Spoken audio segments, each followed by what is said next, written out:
Hey guys, and welcome back to Chapter 4 of David Walliams' Mr. Stink. Now, today is a very important day in this book because you are going to be introduced to one of my all-time favorite characters that pops up in almost every single one of his books. So let's get started with Chapter 4, Drivel, and let's see if you can find out who that character is. Terrified of being late for homework hour, Chloe began to quicken her pace. She didn't want her mother to ask questions about where she'd been or who she'd been talking to. Miss Crumb would be horrified to find out her daughter, who had been sitting on a bench with someone she would describe as a soap dodger. Grown-ups have a way of ruining everything. Chloe stopped hurrying, though, when she saw that she was about to pass Raj's shop. Just one chocolate bar, she thought. Chloe's love of chocolate made her one of Raj's best customers. Raj ran the local newsagent's shop. He was a big, jolly jelly of a man, as sweet and colorful as his slightly overpriced confectionery. Today, though, what Chloe really needed was some advice, and maybe some chocolate. Just one bar, of course. Maybe two. "Oh, Miss Chloe," said Raj as she entered the shop. "What can I tempt you with today?" "Hello, Raj," said Chloe, smiling. She always smiled when she saw Raj. It was partly because he was such a lovely man, and partly because he sold sweets. "I have some Rolos on special offer," announced Raj. "They have gone out of date and hardened. You may lose a tooth as you chew into one, but at 10 pence off, you can't really argue." Let me think," said Chloe, scouring the racks and racks of confectionery. "I had half a lion bar earlier." "I had half a lion bar earlier. You're welcome to make me an offer on the other half. I'll take anything upwards of 15 pence." "I think I'll just take a crunchy. Thanks, Raj." "Buy 7 crunchy bars and get an 8th crunchy bar absolutely free." "No thanks, Raj. I only want one." She put the money down on the counter, 35 pence. Money well spent, considering the nice feeling the chocolate would give her as it slipped down her throat and into her tummy. "But Chloe, you don't you understand? This is a unique opportunity to enjoy the popular chocolate-covered honeycomb bar at the dramatic saving." "I don't need 8 crunchy bars, Raj," said Chloe. "I need some advice." "I don't think I'm really responsible enough to give out advice," said Raj without a hint of irony. "But I'll try." Chloe loved talking to Raj. He wasn't a parent or a teacher, and whatever you said to him, he would never judge you. However, Chloe still gulped slightly because she was about to attempt another little lie. "Well, there's this girl I know at school, and—" she began. "Yes, a girl at school, not you." "No, somebody else." "Right," said Raj. Chloe gulped again and looked down, unable to meet his gaze. "Well, this friend of mine, she started talking to this tramp, and she really likes talking to him, but her mother would blow a fuse if she knew. So I mean, my friend doesn't know what to do." Raj looked at Chloe expectantly. "Yes," he said. "And what is the question exactly?" "Well, Raj," said Chloe, "do you think it's wrong to talk to tramps?"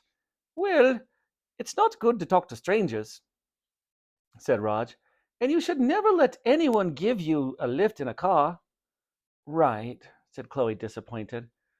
"But a tramp is just somebody without a home," continued Raj. "Too many people walk on by and pretend they're not there." "Yes," said Chloe, "that's what I think too." Raj smiled. "Any of us could become homeless one day.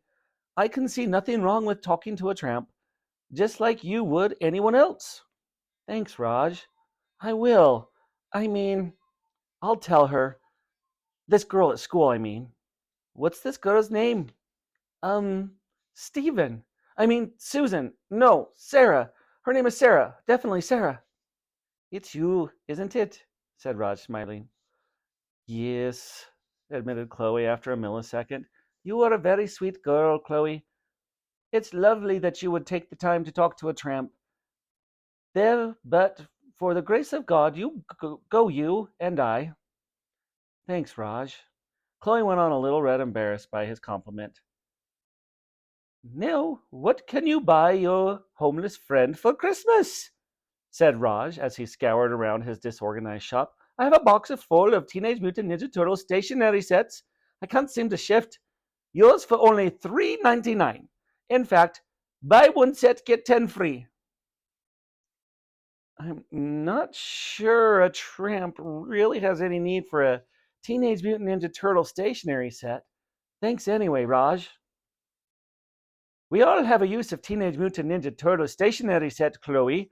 You have your Teenage Mutant Ninja Turtle pencil, your Teenage Mutant Ninja Turtle eraser, your Teenage Mutant Ninja Turtle ruler, your Teenage Mutant Ninja Turtle pencil case, your Teenage Mutant... I get the idea. Thanks, Raj. But I'm sorry. I'm not going to buy one. I've got to go, said Chloe, edging out of the shop as she unwrapped her crunchie. I haven't finished, Chloe. Please, I haven't sold one. You also have your Teenage Mutant Ninja Turtle pencil sharpener, your Teenage Mutant Ninja Turtle notepad, your Teenage Mutant... Oh, she's gone. And what's this, young lady? Demanded Mother. She was standing waiting in Chloe's room. Between her thumb and index finger, she was one of Chloe's exercise books from school. Mother held it as if it were an exhibit in a court case. It's just my maths book, Mother, said Chloe, gulping as she edged into the room. You might think that Chloe was worried because her maths work wasn't up to scratch, but that wasn't quite it. The problem was Chloe's maths books didn't have any maths in it. The book was supposed to be full of boring numbers and equations, but instead it was positively overflowing with colorful words and pictures. Spending so much time alone had turned Chloe's imagination into a deep, dark forest. It was a magical place to escape to, and so much more thrilling than real life. Chloe had used the exercise book to write a story about a girl who was sent to a school, loosely based on her own, where all the teachers are secretly vampires. She thought it was much more exciting than boring equations, but Mother clearly didn't agree. If it is your mathematics book, why does it contain this repulsive horror story? Said Mother. This is one of those questions when you aren't supposed to give an answer. No wonder you did so poorly in your mathematics exam. I imagine you have spent the time in class writing this drivel. I am disappointed in you, Chloe. Chloe felt her cheeks smarting with shame and hung her head. She didn't think her story was drivel, but she couldn't imagine telling her mother. Don't you have anything to say for yourself? Shouted Mother. Chloe shook her head. For the second time in one day, she wanted to just disappear. Well, this is what I think of your story, said Mother, as she started trying to rip up the exercise book. But please don't, stammered Chloe. No. I'm not paying your school fees for you to waste time on this rubbish. It's going in the bin. The book was obviously harder to rip than Mother had expected, and it took a few attempts to make the first tear. However, soon the book was nothing more than confetti. Chloe bowed her head, tears welling up in her eyes, as her mother dropped all the pieces in the bin. Do you want to end up like your father, working in a car factory? If you concentrate on your maths and don't get distracted by silly stories, you have a chance of making a better life for yourself. Otherwise, you'll end up wasting your life like your father. Is that what you want? Oh, well, How dare you interrupt me? Shouted Mother. Chloe hadn't realized this was another one of those questions you're not actually supposed to answer. You'd better buck your ideas up, young lady. Chloe wasn't quite sure what that meant, but it didn't seem like the best time to ask. Mother left the room, dramatically, slamming the door behind her. Chloe slowly sat down on the edge of her bed. As she buried her face in her hands, she thought of Mr. Stink, sitting on his bench, with only the Duchess for company. She wasn't homeless like him, but she felt homeless in her heart. And that, my friends, will do it for chapter 4. So, go do your activities. Make sure you answer your questions with complete sentences and answer them correctly.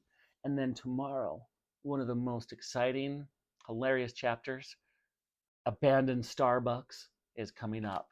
So have a great rest of your day, guys. Make sure you do all your work, and I'll see you tomorrow for Abandoned Starbucks.